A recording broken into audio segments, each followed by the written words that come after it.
Os dependentes das outras classes. Dependentes de segunda classe. Os pais. Esses pais têm que comprovar o quê? A dependência econômica em relação ao filho. E para se inscrever, ele deve apresentar a certidão de nascimento do segurado, ou seja, do filho. As provas de dependência econômica, né, devem ser provas contemporâneas dos fatos, quer dizer, da época, mas num período não superior a 24 meses anteriores à data do óbito ou à data do recolhimento do segurado à prisão. Então, nós aplicamos aqui na comprovação da dependência econômica o parágrafo 5º do artigo 16 da Lei 8.213. As provas de união estável e de dependência econômica exigem início de prova material contemporânea dos fatos, produzida em período não superior a 24 meses, anterior à data do óbito ou do recolhimento à prisão, né? Não admitida a prova exclusivamente testemunhal. Agora, pais, a inscrição, né, do pai, ela é feita quando? Quando no momento do requerimento do benefício. Naquele momento da morte ou da prisão do seu filho segurado, é que ele tem que comprovar a dependência econômica. Ah, mas se depois que ele estiver recebendo o benefício, ele ficar milionário, ele perde a pensão? Não, porque a dependência econômica ela tem que ser comprovada na data do fato gerador do benefício, que é o óbito ou o recolhimento à prisão do segurado. Tá? Os dependentes de terceira classe são irmão não emancipado de qualquer condição. Então, irmão, meio-irmão, tudo é irmão. Menor de 21 anos, ou inválido, ou que tenha deficiência intelectual ou mental, ou deficiência grave. Nossa, muito parecida com a condição do filho. Sim. Não é nem parecida, é igual, olha. Não emancipado de qualquer condição, menor de 21 anos, ou inválido, ou com deficiência intelectual, ou mental, ou deficiência grave. Qual é a diferença, então? No caso do irmão, ele tem que comprovar dependência econômica. Já no caso do filho, o que acontece? A dependência econômica é presumida. E o filho encontra-se na primeira classe, na classe preferencial. Já o irmão na última classe de dependentes, na terceira classe. Então, o irmão, mesmo comprovando dependência econômica, mesmo preenchendo essas condições que eu acabei de falar, ele só terá direito a benefício se não existir dependente na primeira classe e dependente na segunda classe. Aí sim ele poderá. Vou colocar um exemplo, tá? Aliás, 2 exemplos. João e Maria são casados, mas João tem um irmão com deficiência intelectual. Os pais faleceram e João então passou a cuidar do irmão, que mora com o casal. Infelizmente, João sofre um acidente e falece. Quem tem direito à pensão por morte de João? Eu tenho aqui cônjuge e tenho um irmão com deficiência intelectual que dependia do segurado. Nesse caso, somente a esposa, cônjuge, que terá direito à pensão por morte. Embora o irmão seja dependente daquele segurado, tenha deficiência intelectual, ele não terá direito ao benefício, por quê? Porque existe dependente na primeira classe. Agora, outro exemplo. Mateus tem um irmão com deficiência intelectual e ele cuida desse irmão, né? Os pais faleceram, Mateus é solteiro, não tem filhos, não mantém união estável e ele mora com esse irmão cuidando dele, mas Mateus trabalha, né? Contribui para a Previdência. Caso Mateus faleça, o irmão será seu dependente para fins de pensão por morte. Por quê? Mateus não tem dependentes na primeira classe. Também não tem dependentes na segunda classe. Tem dependente na terceira? Tem um irmão que depende economicamente dele e tem deficiência intelectual. Então, nesse caso, o irmão será o beneficiário. Ah, professora, mas vamos supor que Mateus tivesse um filho de 25 anos de idade. Não é inválido, não possui deficiência. Mesmo assim, o irmão teria o direito à pensão por morte? Sim, porque filho de 25 anos não é dependente de primeira classe, a não ser que fosse inválido com deficiência intelectual, mental ou grave. Né? Então, não existindo dependentes na primeira ou na segunda classe, aí sim o irmão, comprovada a dependência econômica, tem direito de ser dependente e, consequentemente, de benefício. Certíssimo? Então, ficam aí as 3 classes de dependentes. Lembrando a você que, como eu tenho o irmão, né?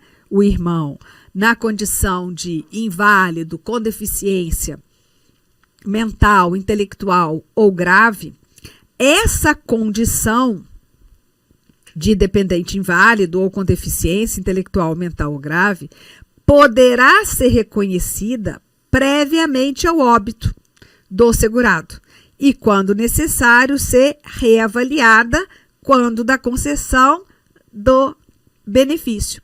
Então, mesmo, né, que Mateus não tenha falecido, ele pode requerer o reconhecimento da condição do irmão como deficiente intelectual e deixar lá como seu dependente. Depois, quando Mateus falecer, aí sim, se a Previdência e o INSS entender que tem que reavaliá-lo, bem, senão já está reconhecida a condição de deficiência e aí é só conceder o benefício comprovada a dependência econômica, certo? Inscrição dos dependentes. Como é feita a inscrição dos dependentes? A inscrição dos dependentes, ela é feita no requerimento do benefício. Quando se requer o benefício, aí sim ele se inscreve, ele é inscrito. E para se inscrever, deve apresentar algum documento. Então, vamos pelas classes de dependentes que nós aprendemos. No caso de cônjuge e filhos do segurado, vão apresentar para a Previdência certidão, né, no cônjuge de casamento e, no caso do filho, a certidão de nascimento. No caso do companheiro e da companheira, documento de identidade, certidão de casamento, se um for casado, ou outro, com averbação da separação judicial ou do divórcio, ou de óbito se for viúvo. Isso é a documentação para inscrição. Para a concessão do benefício, lógico que o companheiro ou companheira tem que apresentar lá, no mínimo, aqueles 2 documentos trazidos pelo parágrafo 3º do artigo 22 para comprovar a união estável.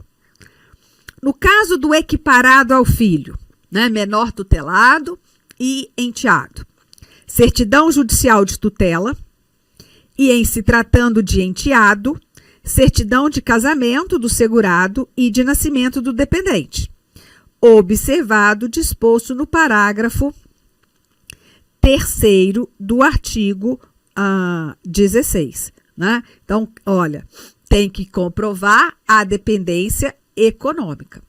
No caso dos pais, a inscrição dele é feita com a certidão de nascimento do segurado, né, do seu filho, e a documento de identidade deles mesmos para requerer o benefício. Irmão, certidão de nascimento, porque aí vai comprovar a qualidade de irmão daquele segurado. Bom? Mas lembrando, dependentes de segunda e terceira classes têm que comprovar também a dependência econômica. Atenção ao parágrafo 9º do artigo 16 do Decreto 3.048. Veja, será excluído definitivamente da condição de dependente aquele que tiver sido condenado criminalmente.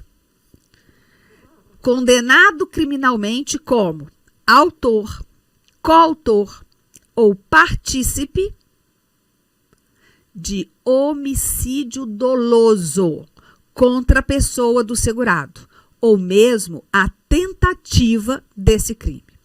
Essa condenação tem que já estar com sentença transitada em julgado, ou seja, não cabe mais recurso. Foi condenado criminalmente, seja como autor, coautor ou partícipe do crime de homicídio doloso contra aquele segurado, ou até tentativa do crime.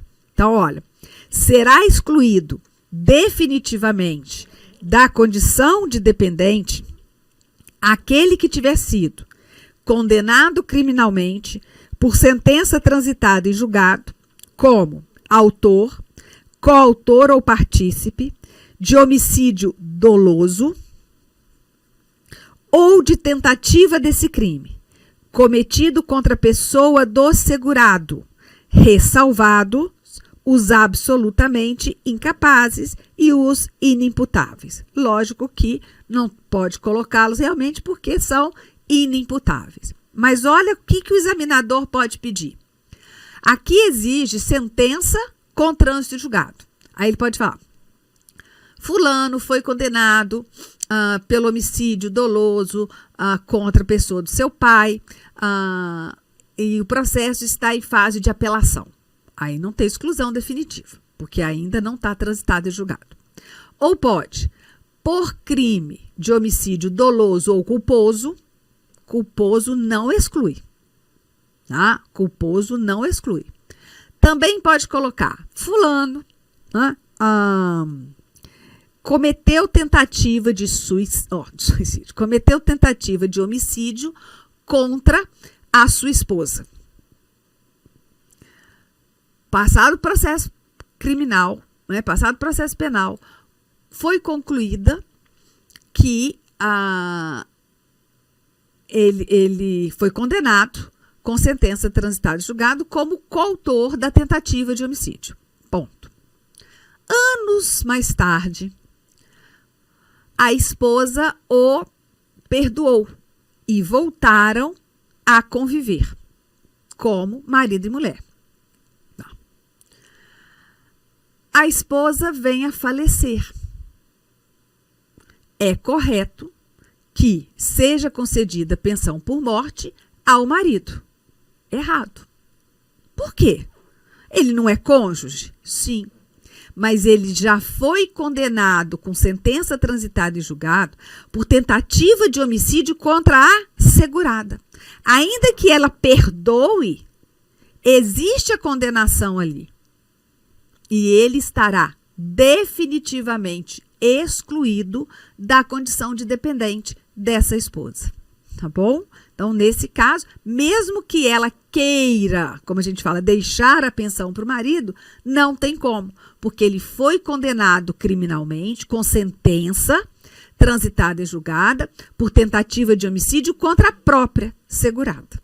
Bom, Então, essas são as possibilidades que a gente vê aí numa determinada questão. Agora, Inicialmente, eu gostaria de pedir licença para vocês, pois interrompi seus estudos, mas este vídeo é um vídeo demonstrativo para você conhecer os nossos processos.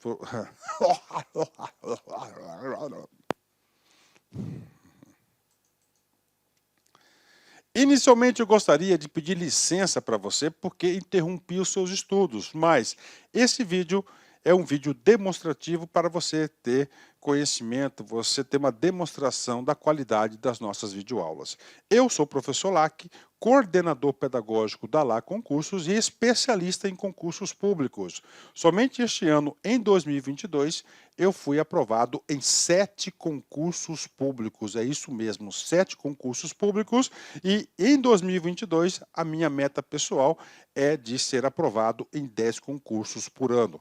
E eu acredito que eu vou conseguir ser aprovado. E eu estou aqui para te ajudar nessa caminhada vitoriosa do concurso do INSS.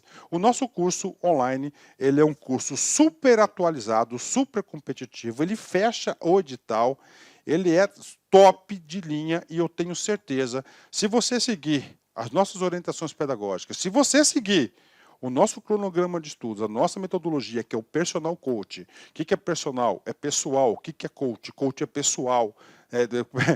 Coach é treinador. Então, você tem um treinador pessoal de concurso.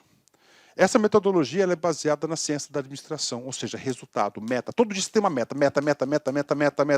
Cara, se você cumprir essa meta, cara, papo sério, cara, você vai ser outra pessoa e eu tenho certeza que você vai ter competitividade para ser aprovado. A LA Concursos não saiu do nada. O último concurso do INSS, por exemplo, que teve o edital publicado em 2015 e a prova foi aplicada, salvo engano, em abril de 2016, eram 2.000 vagas, 2.200 vagas, né? 2.200 vagas, e nós tivemos a honra de aprovar 204 alunos dentro, tá, do número de vagas. É isso mesmo, 204 alunos. E neste concurso, nesse certame, nós queremos superar a nossa meta. Essa turma, já tivemos 4 turmas pré-editais, agora a gente está na turma pós-edital do INSS 2022. Bacana? Professor, quanto custa? Está aqui, ó, apenas 10 parcelas de R$30 o nosso curso online, e nós temos o curso presencial também com transmissão ao vivo, né? Olha aí, né? Só para uma postagem do nosso Instagram lá de 2016, né? 204 alunos aprovados, ok? Meus amigos, minhas amigas, espero vocês aqui na LA Concursos. Vocês podem ter certeza que eu, professor Lac, eu farei de tudo mesmo, para que você atinja, alcance o seu resultado.